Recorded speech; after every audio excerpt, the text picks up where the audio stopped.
pobre que nunca tiene ni un peso para andar contento, ni bien si haya una gallina que ya me lo meten preso. Irina Hauser tiene una entrevista y ya la presenta. A Mabel Remón, con quien vamos a hablar ahora, seguramente muchos de ustedes la conocen como traductora en lenguaje de señas de infinidad de horas de discursos presidenciales. Incansable ella. Pero Mabel tiene otras funciones. Mabel es traductora intérprete de la Corte Suprema. ¿Qué quiere decir esto? Igual nos va a explicar mejor ella. Claro. Es la traductora de personas discapacitadas que necesitan alguna intermediación en distintos tipos de juicios. Y como tal, bueno, ella dirige además el programa de asistencia para las personas con discapacidad en su relación con la Administración de la Justicia. Vamos a hablar con ella para que nos cuente un poquito. Hola, Mabel, ¿cómo estás? Irina Hauser te saluda. ¿Qué tal, Irina? Buenos días, ¿cómo está? O buenos medios días. Buenos medios. Siempre tenemos el mismo conflicto con el horario. No, el día es entero, así que para mí buen día es completo. Pero bueno, muchas gracias por la presentación y estar. Lo primero que te quería preguntar es ¿cuándo y dónde aprendiste el lenguaje de señas? Bueno, es mi primer lengua, es mi lengua materna. Uh-huh. Para mí es una comunicación absolutamente natural, porque en casa todos eran personas sordas, mis adultos, mis familiares, y yo soy hija única, así que o hablaba. ¿Y cómo lo aprendiste? Naturalmente, muchas personas hace muy poco me preguntaron cómo me di cuenta de la diferencia y realmente no percibía esa diferencia entre la lengua oral y la lengua de señas. Para mí era muy tranquilizador porque creo que en general los niños entienden más desde ese espacio que tener que aprender una lengua tan complicada como el castellano. Y además, todas las expresiones corporales, no hay una relación social de tener que construir cómo el otro piensa. En la lengua de señas uno físicamente ya dice lo que uno siente. Y eso para un niño es muy tranquilizador. Uh-huh. Y al revés, el lenguaje hablado, ¿cómo lo adoptaste? Y el lenguaje hablado también me cuesta recordar en qué momento. Me refiero a que yo tenía muchas compañeras de escuela, son las que me hacen referencia a mí misma de cómo hablaba y dicen que tenía voz de persona sorda, ¿no? Ajá. O una voz de una persona extranjera. Mi mamá tenía muy buena dicción, pero bueno, el timbre de voz de una persona que no escucha es diferente de la que escucha, porque no puede imitar el timbre de voz. Y así fue como tuve la lengua oral, que no significa entender lo que se habla. Claro. Dos cuestiones totalmente diferentes. Podía pronunciar muy bien, tenía muy buena dicción porque estaba habituada a modular, no exagerar como hacen muchos, y eso me permitía una muy buena dicción, pero no significa, nuevamente digo, que uno comprendía absolutamente todo, ¿no? Sobre todo lo metatextual o el metalenguaje se me escapaba, porque esa es una función social. Mabel, ¿en qué consiste este trabajo que haces de ser perito intérprete dentro de la justicia, digamos, en el ámbito judicial? A partir de que la presidenta en el año 2011 crea dentro del ámbito del Ministerio de Justicia, precisamente en la Secretaría de Justicia y con el acceso a la justicia, que ahora es subsecretaría, se crea esta área inexistente hasta el presente porque se desconocía también que las personas con discapacidad requerían de una asistencia. ¿Cuál es la diferencia entre el Poder Judicial y ser perito del Poder Judicial y estar en un ámbito como el Ministerio de Justicia. La diferencia es que puedo actuar de acuerdo a la provincia que lo solicite para poder brindar desde capacitaciones hasta trabajar con los profesionales locales para poder intermediar y adecuar el procedimiento de la persona con discapacidad a lo que es un proceso judicial. Las personas con discapacidad no todas comprenden, no es que no comprendan, sino que no se adecua el lenguaje a ellas. Muchas veces lo que nosotros llamamos que los arcaísmos, como he dicho, del lenguaje judicial, es muy difícil de comprender para una persona sin discapacidad, ni hablar para una persona con discapacidad que no tiene relación social, como es en el caso de las personas con discapacidad auditiva o personas con discapacidad intelectual. ¿Vos trabajás con casos, o sea, tanto con víctimas como con imputados, digamos? Sí. Sí. Lo que hacemos es adecuar el procedimiento. ¿Dirías para que la persona tenga, pueda comprender en qué situación procesal está?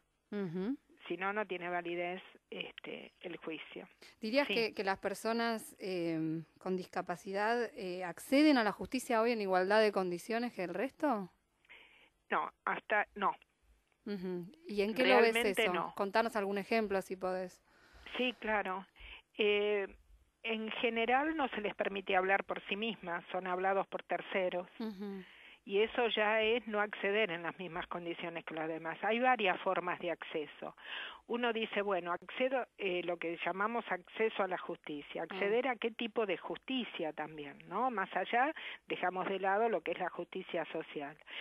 Hablamos de la justicia en términos judiciales.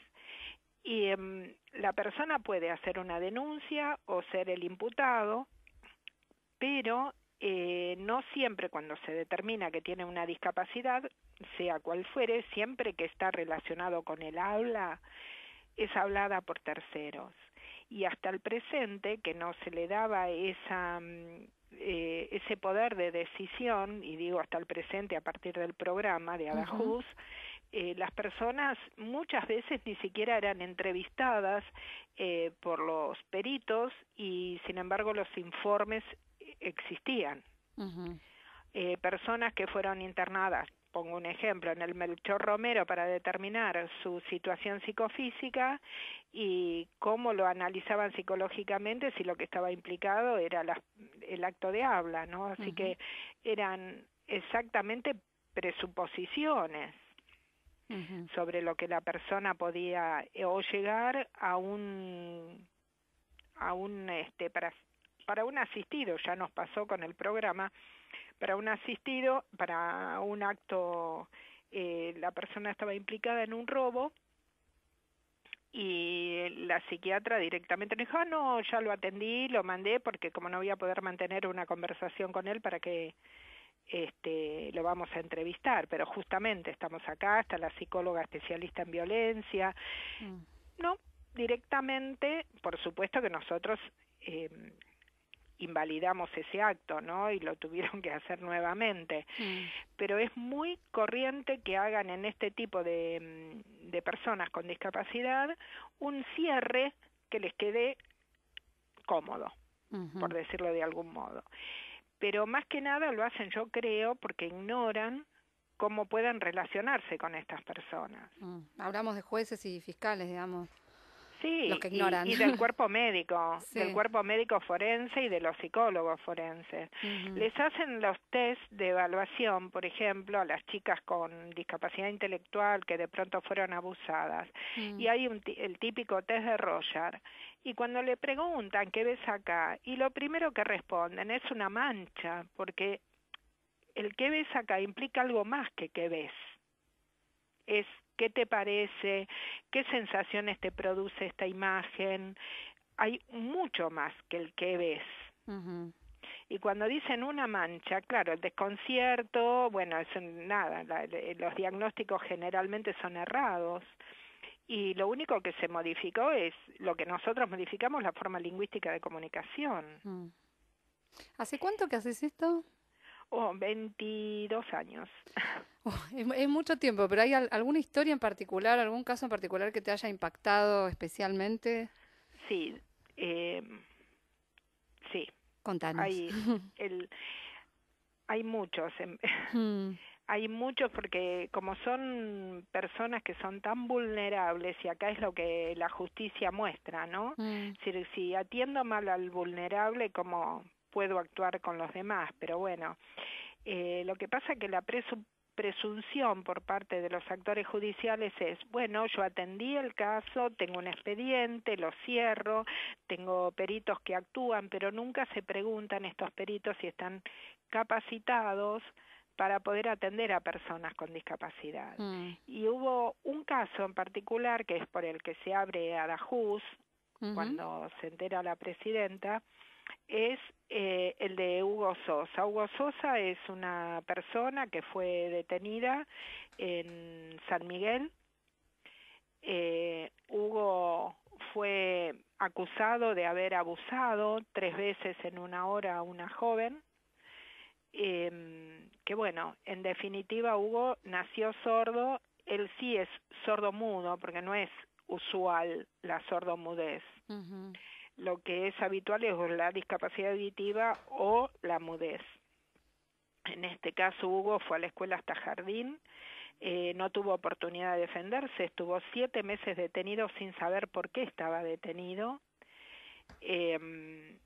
Bueno, el caso fue terrible, en algunos medios salió en ese momento porque ya estábamos desesperados con la familia en el trato que había recibido Hugo, y en el juicio oral simplemente los jueces habían citado una intérprete que había estudiado 36 horas lengua de señas.